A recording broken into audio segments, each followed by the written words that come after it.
Hi everybody, this is Eddie Richardson. My name is James. That's your man LeVar Big Sarge Curry. Geraldine Love. And this This is my 10 minutes. my 10 minutes. My 10-minute story.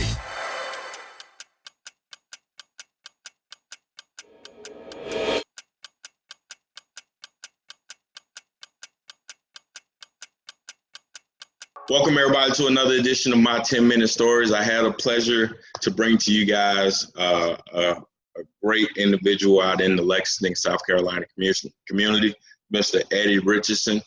Eddie, how you doing today, brother? I'm doing pretty good, sir. How about yourself? I'm well, man. Thanks for coming on the show. So let's jump right into it, man. Tell us a little bit about yourself. Let's get the audience familiar with who you are and what you do. All right. I'm Eddie Richardson. I'm here in the local community over in Lexington. I am a retired, disabled Lexington County Sheriff's Deputy. I currently am an advocate for wounded officers and wounded first responders' rights across the country. I work for the Wounded Blue, which is a national charity. It is the support and assistance organization for wounded police officers throughout the country. And I also work with the Iron Medics EMS Motorcycle Club, doing peer support advocacy for wounded first responders locally. That's awesome, man. I also noticed in your bio, you did a little bit of EMS time, a little bit of fire time. So I take it your passion was just to serve the community. You just kind of wanted a little bit of everything.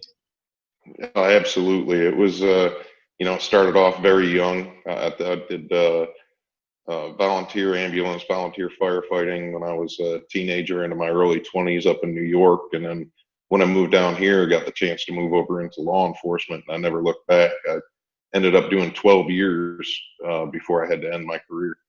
All right, so tell us about the Wounded Blue, man. It sounds like an amazing project. You guys are 501(c), right? Or C3? What's kind of amazing about it is that before its inception, there was nothing like it. Every day I talk to wounded officers across the country that, they tell me their story. Sometimes it's been 30 years since they've talked to anybody, where they felt like they're alone. They felt like they're forgotten. And this is the first organization that actually does outreach to these guys, 5, 10, 15, 20, 30 years after their incidents, to say, listen, you're not forgotten. You were not a liability. You are still an asset. You still serve. So the cause is actually expanding to all first responders rather than just wounded police officers, because we're seeing where it's not just our profession, it's all civil servants are dealing with the same issues. So the Wounded Blue program, were you a part of the foundation? Were you a part of the initial setup, or did you kind of come on as it was getting started? It's kind of a little bit of both. Our founder, Randy Sutton, lives out in Las Vegas. How can I put it? We weren't technically lobbying, but we were up there asking Congress and the Senate to do some things for us. And while we were up there, he saw what we were doing, and he said, listen, I just started this charity. We haven't even gotten 501(c)(3) status yet, but this is what I plan on doing. Would you be interested in doing peer support? So initially we came in on the ground floor. We were the very beginning of the charity with the founder. We've now done over 3,500 peer supports nationwide. Most of those were done with a team of just nine. Oh, wow. And we just doubled our team size in the end of September, beginning of October, and actually doubled our team. So now we have representatives in 16 states. We have 18 different peer support advocates that are doing this outreach. That's amazing service, man. So what does peer support encompass? Do you guys just kind of call and follow up, or what does it mean to provide peer support?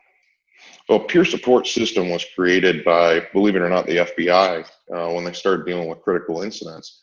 And it really came to proliferation mainly after situations like the Oklahoma City bombing, where they realized that the trauma that these officers were receiving, and first responders in general, because they're walking into a literal war zone and then trying to go about their normal life after the fact. And what they found is by interacting with people when they have trauma, immediately following the trauma and following a set timeline, that they can actually reduce the need for mental health assistance up to 80% of the time. Wow. By doing it in this timely manner. As I said, the national average is 80% don't need mental health help, so about 20% get referred to for further evaluation. And both the Wounded Blue and the Iron Medics EMS Motorcycle Club, we both are partnered with a group called Serve and Protect. So if anybody needs any mental health evaluation or any further counseling or treatment, we go through them confidentially, and they'll turn around and get us in touch with a local doctor, wherever they're at, that are first responder friendly for themselves or for the person that's asked us or for their family members, and totally confidential. We get them in touch with those people, but we actually do it at a rate of almost 50%. Wow. Because it's been so long since they've had the trauma, they weren't able to go through the proper steps of peer support to drop it down to that 20%. So we actually recommend people for mental health mental health help way more than the national average, just because of the length of time that we're dealing with after their trauma. Hi everybody, this is Eddie Richardson, and this is my 10-minute story. All right, guys, we're back. I'm sitting here once again with Mr. Eddie Richardson, peer advocate extraordinaire with the Wounded Blue program. And then, so we're going to go in and talk about, I guess, part 2 and 3 of your duties with the Iron Medics EMS Motorcycle Club. So tell us a little bit about it. Where did you guys get founded? How did you guys get started up, man? Motorcycles have always been a part of Americana, if you will, man. There's always this fascination. So tell us a little bit about what you guys do. Absolutely. It's got a great premise to it. John Jones and his wife Crystal. I'd worked with both of them throughout the county, both when John worked at EMS for Lexington and when his wife worked over at the corrections for Lexington County Sheriff's Department. When I got hurt, I had to get dropped down to base pay. I went from like 70 hours a week working for 3 agencies down to base pay while I was dealing with medical, while I was dealing with all the other issues. And to the point my wife actually had to leave her job to take care of me because I was surgery after surgery after surgery. We couldn't afford our house payment. So these guys I'd seen on the road back and forth, we'd run calls together for years. They show up at my house with another group, Blue Iron and law riders. They showed up at our house and they paid our mortgage for us. Well, we had a tree go down in our backyard about 9 months after the fact. John and Crystal both showed up at the house with all their friends, and they started cutting the tree up for us because they knew I couldn't lift anything above 5 pounds. Well, John told me, he said, listen, the motorcycle club we were riding with, we're splitting off from. We don't like some of the things they're doing, and we'd really like for y'all to be a part of this new club we're putting together because we're going to do it for PTSD and first responders. So my wife and I were like, sure, we don't ride, but sure, that'll be fine. He said, with all the peer support stuff you're doing, the peer support stuff that he himself is doing, he'd love for us to be a part of it. So we joined the motorcycle club at its foundation. We're original members. Both of us now ride. I actually drive a trike. She drives a Sportster, both on Harleys. And what we did was when my workers' comp settlement came in, we turned around and we doubled the money that they had given us to take care of our house. And for Christmas, we gave them double that money back, and we began what's called the 522 fund. That was my call number at the time I was hurt. And what it does is we raise money to give to first responders or to help first responders that are injured in the line of duty. So sometimes it's, put some groceries on their table, or their truck needs a new transmission, or they're having trouble paying their electrical bill or something like that, just to take that little edge off of what's bothering them and what could possibly lead them down the road to bad mental health later. We kind of step in and just give them a little bit of assistance where it's needed. What I've noticed, man, is sometimes it's not about the amount. It's just the ability to show that somebody else cares, man. And that goes a long way. So tell us, how can they get in touch with you? Let's start with the motorcycle club. Say I have a guy out there that's watching this broadcast that says, "Man, that's right down my wheelhouse. I'm motivated. I'm passionate. How do I be a part of this club? How can they get in touch with you guys?" We have a Facebook page and we have a website. You go to the Iron Medics EMS MC.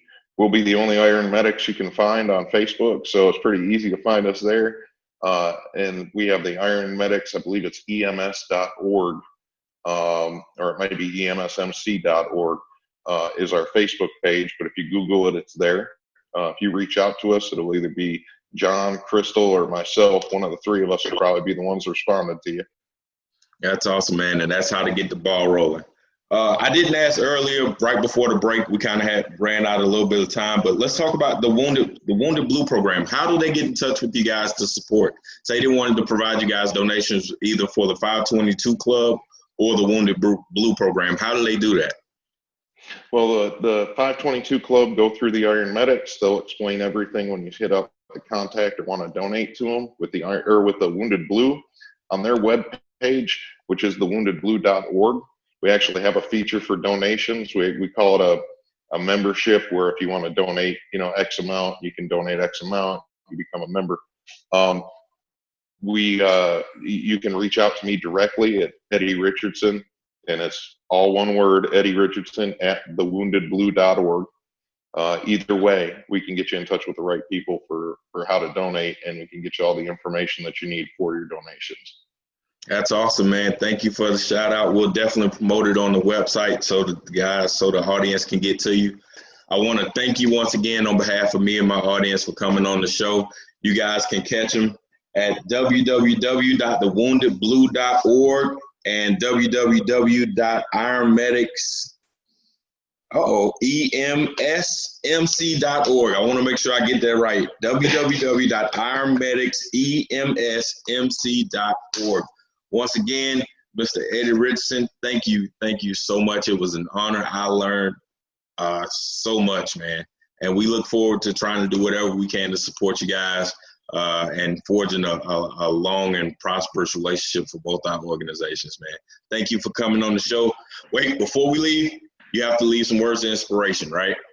What would you say to the guy or the gal, the first responder that was in your position 5-10 years ago, right before you started your transition? What word of advice would you give them? Don't give up. You're not alone. You're not forgotten. We've got your six. And if you all get the chance, watch our documentary on Amazon or iTunes. It's called The Wounded Blue. It's self-titled, and it'll actually show you how those words of advice would help a lot of these people that are going through what we went through. Truer words have never been spoken. You guys heard it. Go check out that documentary, The Wounded Blue. You said it's on Netflix? It's on Amazon and iTunes. Amazon and iTunes. Make sure you guys go check it out. Mr. Richardson, thank you so much. I appreciate it. The pleasure was mine. The honor was mine. Thank you so much, sir.